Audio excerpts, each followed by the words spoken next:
So a lot of you guys have commented on my last video I did about Genesis 1 not being the beginning. And in that video, I talked about how when you look at Genesis 1 in Hebrew, Genesis 1 doesn't give you a definite beginning.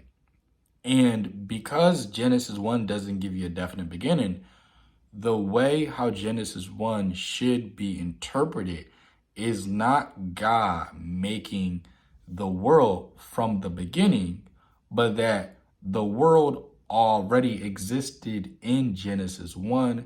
And so Genesis 1 is not about physical creation. Creation in Genesis 1 already exists, but God is bringing function to a world that already is here. So Genesis 1 doesn't have anything to do about physical creation, but rather functional creation and God giving the universe a function, God giving the universe a purpose. Before God gives the universe a function, there is no function given to the universe. There is no purpose given to the universe. So the universe is dead. The universe is dead because the universe doesn't have a role. It doesn't have a function. It doesn't have a purpose. It doesn't have life.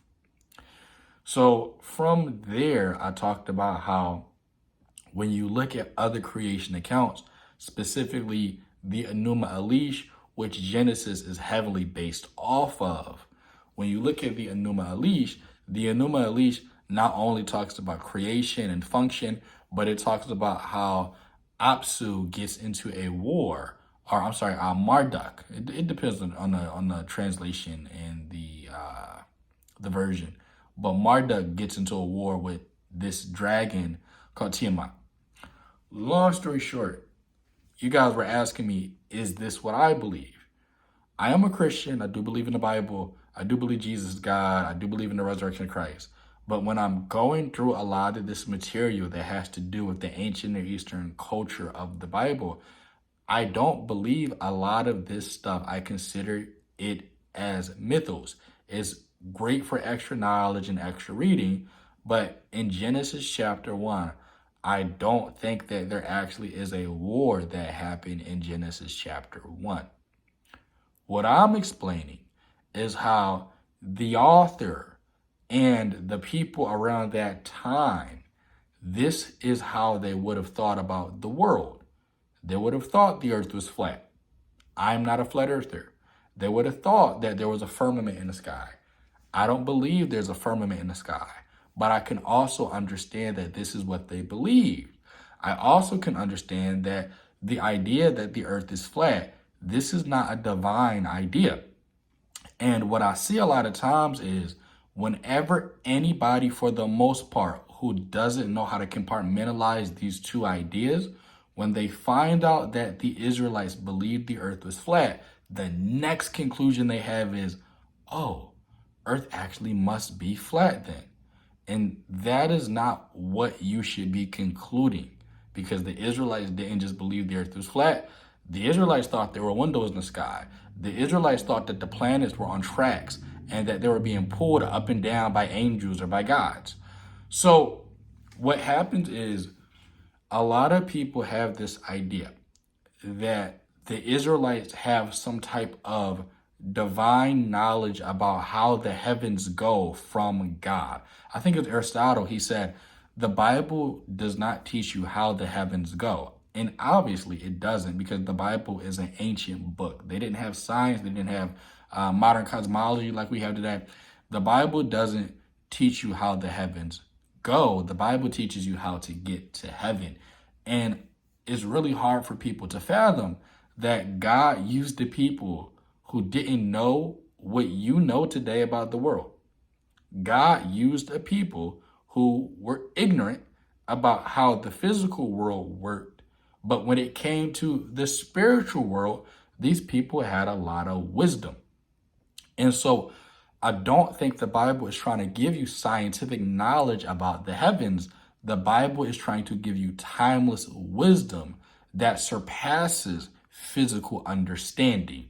And so we shouldn't be surprised that if the goal of the Bible is to give you wisdom that surpasses the natural world, whatever we find out in the natural world it doesn't surpass good heavenly wisdom. And so I also talk about wisdom in another video about sex before marriage. I'll make a second part to that video as well.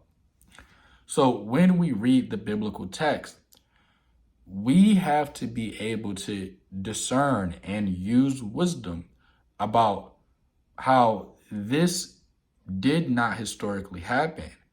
And although this did not historically happen, we have to figure out what the authors meant. So I do not believe that in Genesis 1, there was a literal war between God and a sea serpent. However, I also understand that the reason why the Israelites put that into the Genesis text is because at the time Genesis was written when the Israelites were in Babylonian captivity. So because Genesis was written while they were in captivity, they would put in quips and polemics and disses against their Babylonian captors.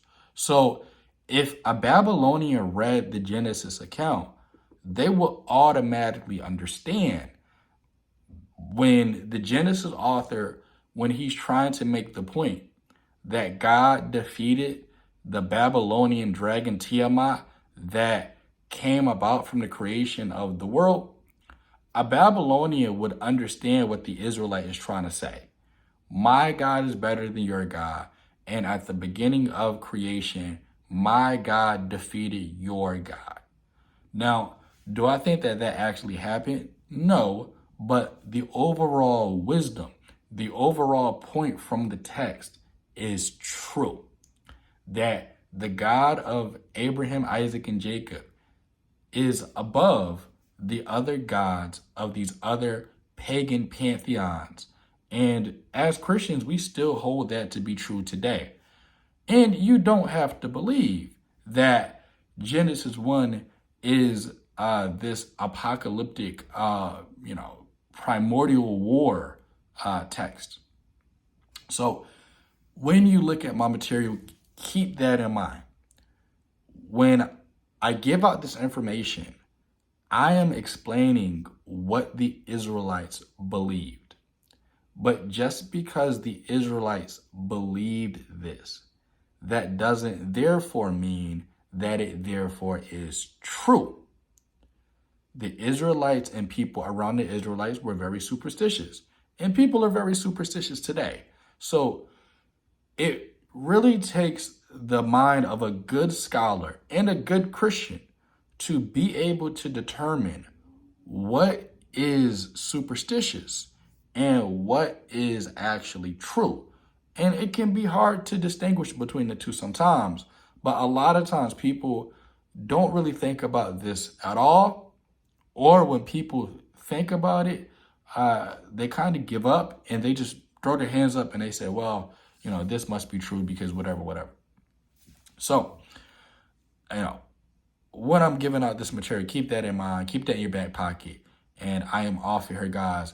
If you want to know more about how to make these distinctions between what actually is mythos and what isn't, I wrote 3 books, Secrets of the Bible from the East. If you do not have those books, you need to get those books. Those books are in the link in the comment section. If you're watching on YouTube, the link should be on the link in the description. If you're watching on TikTok, the link to my books are in the link in my bio. If you like my videos and if you like my YouTube videos, whatever, if you want to support me, books are in my bio. You can also donate to me.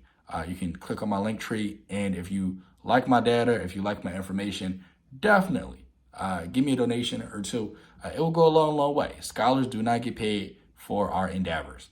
On that note, I am off here. I'm about to hit the 10-minute mark, but follow around, subscribe, and I'll talk to you guys in the next video.